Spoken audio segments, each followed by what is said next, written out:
Welcome to my channel Geology World and this is the part 2 of chapter 12 faulting. आज हम देखेंगे types of faulting. Faulting है उसके mainly 4 types यहाँ पे दिए गए हैं. पहला टाइप है नॉर्मल फॉल्ट, दूसरा है रिवर्स फॉल्ट, तीसरा है थ्रस्ट फॉल्ट और चौथा है स्टेप फॉल्ट. पर कुछ और तरह के भी फॉल्ट होते हैं जैसे कि tear fault, over thrust fault, low angled over thrust fault, monoclinal flexing. Now first is normal fault. जैसे कि डायग्राम यहाँ पे बना हुआ है नॉर्मल फॉल्ट का कि यहाँ पे फॉल्ट जैसे हुआ, ये फॉल्ट प्लेन है और डिस्प्लेसमेंट होके लैंड जो है वो नीचे चला गया, ग्रेविटेशन की वजह से नीचे खींचा लैंड और नीचे चला गया, तो ये एक नॉर्मल फॉल्ट है. ये ऐसा नॉर्मली होता है. और नॉर्मल फॉल्ट में सिर्फ डाउन थ्रो या फिर वर्टिकल डिस्प्लेसमेंट नहीं होता है लैंड का कि नीचे चला गया, सिर्फ हॉरिजॉन्टली भी वो अलग हो जाता है, मतलब लैंड मास अलग हो जाता है एक दूसरे से. Next is reverse fault. अब इसका उल्टा, नॉर्मल फॉल्ट का उल्टा है बिल्कुल रिवर्स फॉल्ट.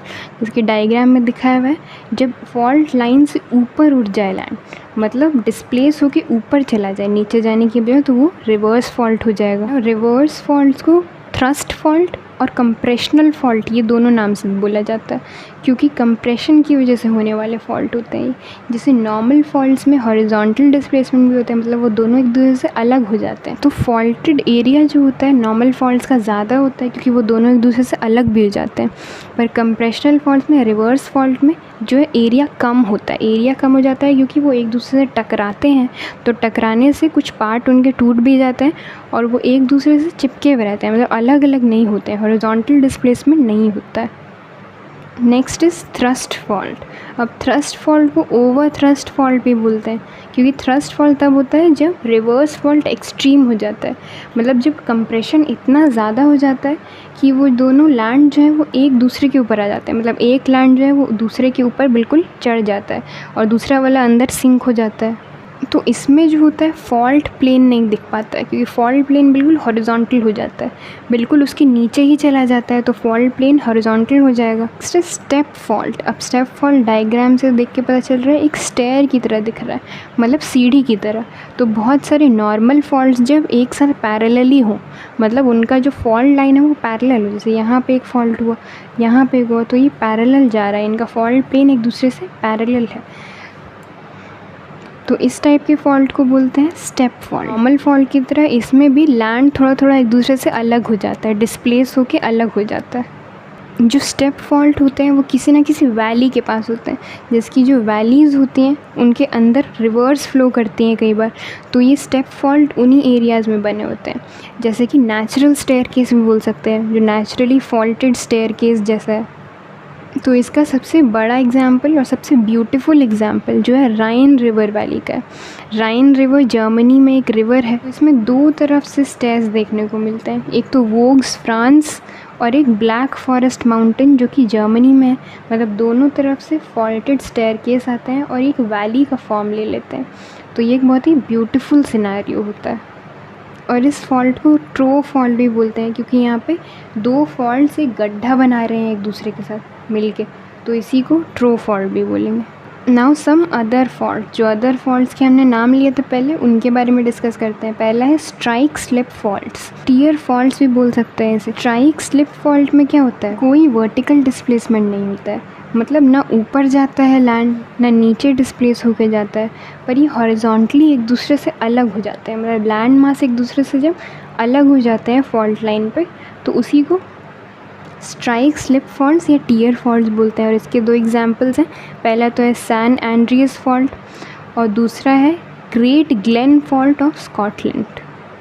इस फॉल्ट में बस सिंपली 2 लैंड मास एक दूसरे से अलग हो जाते हैं, कोई अनइक्वल प्लेन का फॉर्मेशन नहीं होता है, मतलब ऊपर नीचे नहीं होता है कुछ.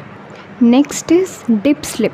डिप स्लिप या फिर over thrust fault. Over thrust fault और थ्रस्ट फॉल्ट जो हम पहले पढ़ चुके हैं वो सेम ही है, तो मतलब इसमें भी वही सेम चीज़ होती है कि जो फॉल्ट लाइन से डिस्प्लेसमेंट होके एक लैंड मास दूसरे लैंड मास के ऊपर चढ़ जाता है, मतलब उसके ऊपर हॉरिजॉन्टली बिल्कुल बिछ जाता है, कोई फॉल्ट प्लेन उसमें दिखता नहीं है. Next is low angled over thrust fault.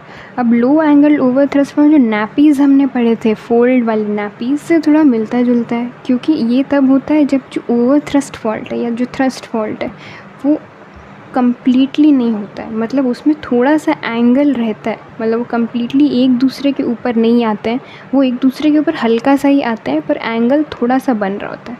मतलब जैसे कि वो एक के ऊपर एक चढ़ जाए तो कोई एंगल बनेगा ही नहीं, फॉल्ट प्लेन सेम ही रहेगा दोनों का, मतलब हॉरिजॉन्टल हो जाएगा।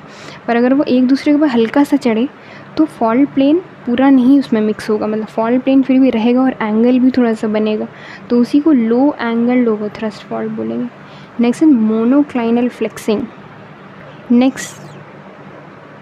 मोनोक्लाइनल फ्लेक्सिंग थोड़ा बहुत नॉर्मल फॉल्ट से ही मिलता जुलता है, बल्कि पूरा ही नॉर्मल फॉल्ट जैसा होता है, क्योंकि इसमें जो ब्लॉक है रॉक का वो नीचे चला जाता है, स्लाइड डाउन होके डाउन स्लोप हो जाता है, तो उसी को नॉर्मल फॉल्ट या मोनोक्लाइनल फ्लेक्सिंग भी बोल सकते हैं।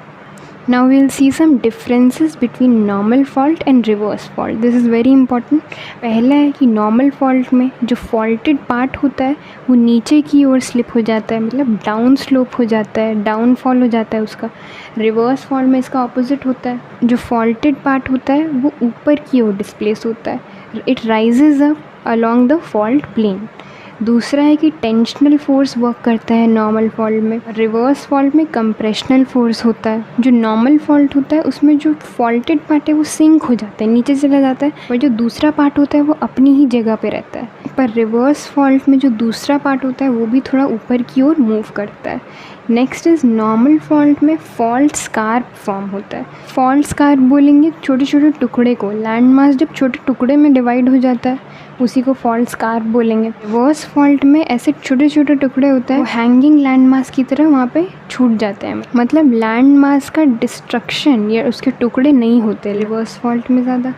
पांचवा है कि नॉर्मल फॉल्ट में लैंड जो है उसका एक्सटेंशन होता है, जो फॉल्टेड एरिया होता है वो ज़्यादा होता है क्योंकि हॉरिजॉन्टली अलग अलग हो जाते हैं दोनों लैंड मासेस। और रिवर्स फॉल्ट में रिडक्शन हो जाता है क्योंकि वो कंप्रेस हो जाते हैं और एक दूसरे से बिल्कुल चिपके हुए रहते हैं, अलग नहीं होते बिल्कुल एक दूसरे से।